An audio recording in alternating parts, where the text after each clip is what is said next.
दोस्तों नमस्कार। 1857 और मेरठ इस श्रृंखला में आज फिर हमारे साथ इतिहासविद प्रोफेसर के शर्मा जी मौजूद हैं। आज हम प्रोफेसर शर्मा से बात करेंगे कि जब मई 1857 में क्रांतिकारियों ने अंग्रेजों के खिलाफ संघर्ष शुरू किया तो कैसे आसपास के गांव के लोग एकजुट होते चले गए और क्रांति का यह सलाब, यह कारवां आगे बढ़ता चला गया। प्रोफेसर शर्मा नमस्कार, आपका हार्दिक स्वागत है। नमस्कार नमस्कार डॉक्टर राणा, नमस्कार।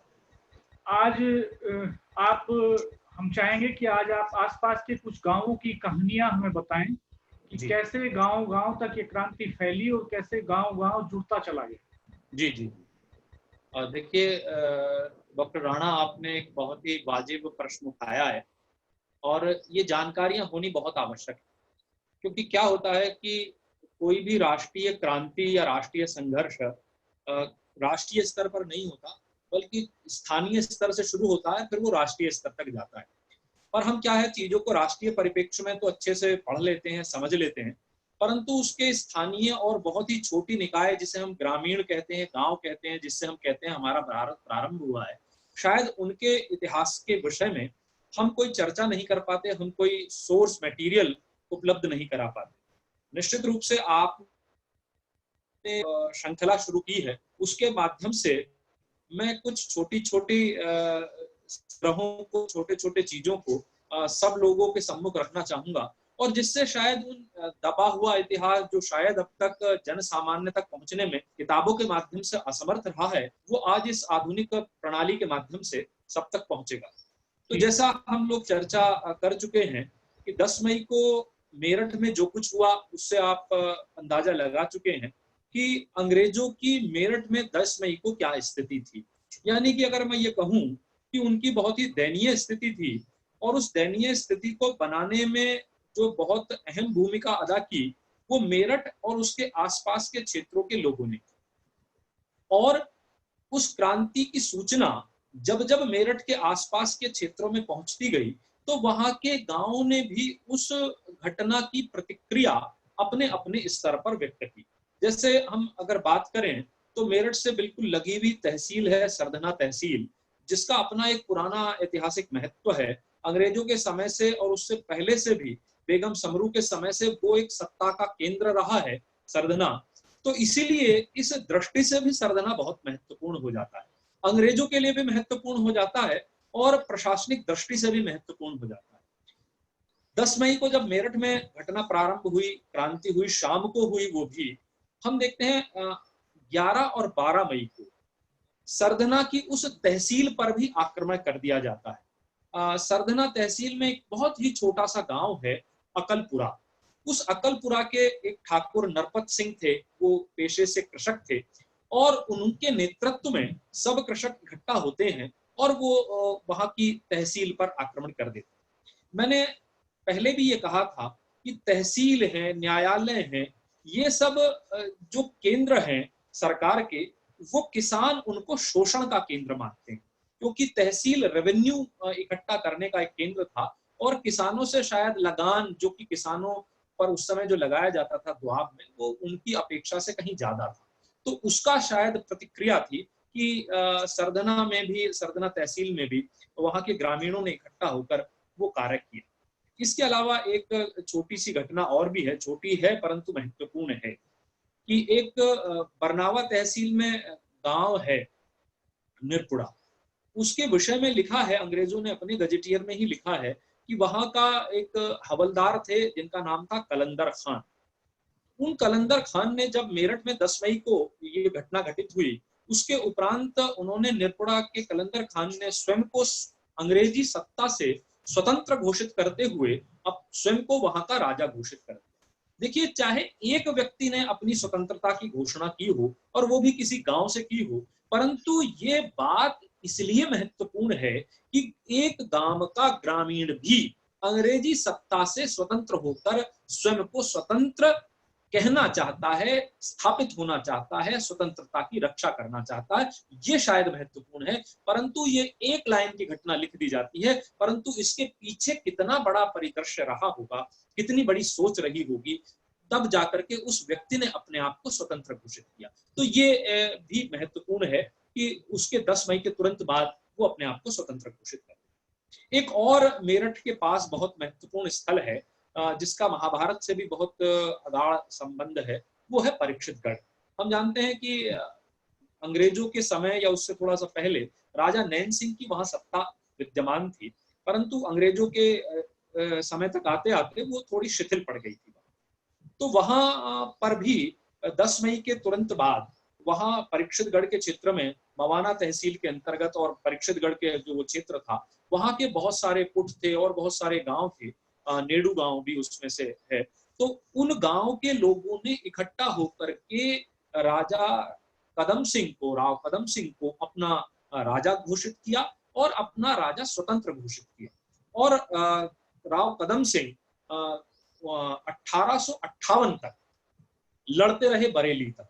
तो एक तरह से उनकी सत्ता 1858 तक जीवित रही। यद्यपि अंग्रेजों ने जब दिल्ली हम लोग हार गए उसके बाद स्थिति बहुत परिवर्तित हो गई थी, परंतु मैं ये कहना चाहता हूं कि गांव वालों ने इकट्ठा होकर उन गांव ने, जैसे मैंने नेडू गांव का जिक्र किया, पुठ गांव है और छोटे छोटे गांव थे, परीक्षितगढ़ स्वयं था, तो उन गांव के लोग, बहसूमा था उसमें, उन गांव के सब लोगों ने इकट्ठा होकर के अपने आप को स्वतंत्र किससे करना, स्वतंत्र करना था उस कंपनी के शासन पूर्ण, दमन पूर्ण जो शासन किया जा रहा था उससे स्वतंत्र करना।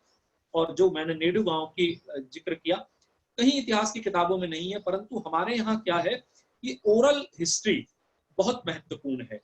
अमेरिका में, विदेशों में तो ओरल हिस्ट्री पर बहुत काम हो रहा है, हमारे यहाँ शायद अभी इतना काम नहीं हो पाया, क्योंकि हमारे यहाँ तो वैसे भी परंपराएं जो हैं बात को बता करके अगली पीढ़ी को बताने की रही। तो नेडू गांव के संदर्भ में मेरे पास एक घटना है कि वहां के एक व्यक्ति थे, किसान थे, जिनका नाम पंडित सदासुख था। उनके परिवार ने कदम सिंह जी के नेतृत्व में 1857 की उस क्रांति में हिस्सा लिया, परंतु बाद में क्या हुआ कि उनके परिवार को अंग्रेजों ने, पूरे परिवार को मार करके उसी नेडू गांव के कुएं में डाल दिया गया। और उस कुएं से बाद में भी हड्डियां निकलती थी जो कहते हैं उनके परिवार की थी। केवल एक व्यक्ति उनके परिवार में जीवित बच सका, वो, उनका नाम पंडित घासीराम था। वो इसलिए जीवित बचे क्योंकि वो शायद जन्मजात अंधे थे, और इसलिए फिर वो अपने जो भी बच्चे और महिलाएं शायद परिवार में बच गई होंगी, उसको लेकर के पलायन करके वो दौराला चले।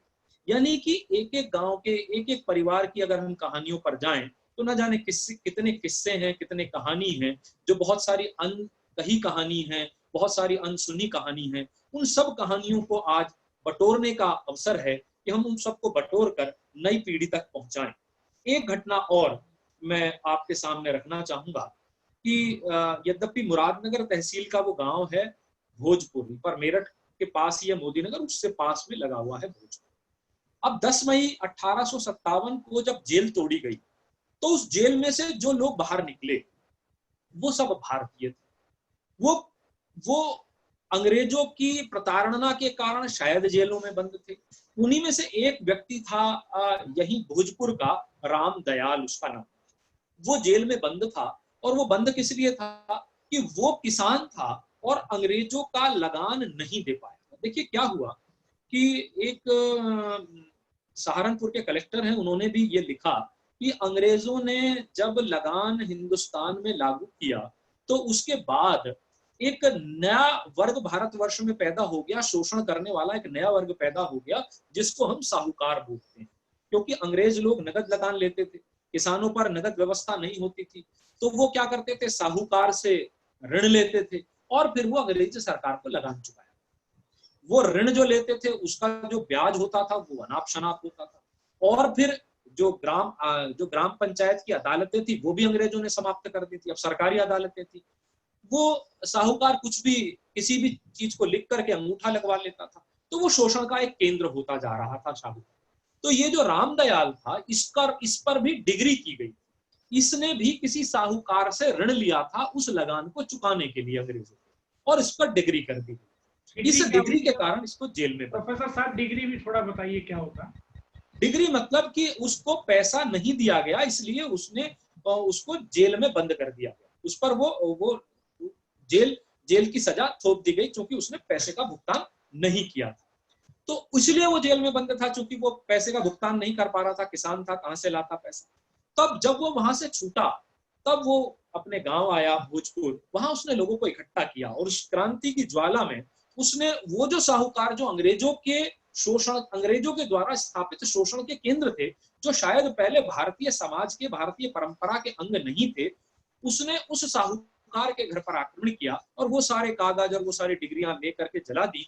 तो मेरे ख्याल से अगर भोजपुर का एक व्यक्ति भी इसीलिए प्रताड़ित था क्योंकि अंग्रेजों के लगान न देने के कारण वो जो साहूकार वर्ग जन्म ले लिया था, और जैसा कि मैंने कहा कि एक ब्रिटिश अधिकारी ने भी ये बात कही कि उन्होंने भारतवर्ष में साहूकार नामक का ऐसा वर्ग उत्पन्न करवा दिया है जो कि किसानों का शोषण करता है और जिससे निकल पाना असंभव है, जिसके चंगुल से निकल पाना। तो ऐसा नहीं है कि केवल जो अंग्रेज लोग थे उन पर ही आक्रमण था, अंग्रेजों की सत्ता को चलाने वालों पर भी आक्रमण था। और आक्रमण किसका था? जैसा कि लोगों ने कहा कि ये सैनिक विद्रोह है, तो क्या ये रामदयाल सैनिक है? क्या उससे पहले कदम सिंह जी सैनिक थे? जब पंडित सदासुख जो किसान थे नेहरू के, वो सैनिक थे? ये क्या सैनिक है? ये तो आम भारत के आम लोग थे, गरीबी से त्रस्त लोग थे, शोषण से त्रस्त लोग थे। उन्होंने सब ने इकट्ठा होकर शायद देश के लिए, और आप देखो इन सब लोगों में कोई जाति नहीं है, कोई एक मजहब का आदमी नहीं है, सब धर्मों के, सब जातियों के लोग हैं जिन्होंने शायद अपने देश की रक्षा के लिए, अपनी स्वतंत्रता के लिए, अपनी अस्मिता के लिए इकट्ठा हुए और वो सब कार्य किया। यानी मेरठ और आसपास के गांव-गांव में क्रांति की गाथाएं बिखरी हुई हैं। तमाम ऐसी कहानियां हैं जिनका जिक्र रिकॉर्ड में कहीं नहीं मिलता है, इतिहास में नहीं मिलता है, लेकिन लोग उनको पीढ़ियों दर पीढ़ियों सुनाते जा रहे हैं, बताते जा रहे हैं।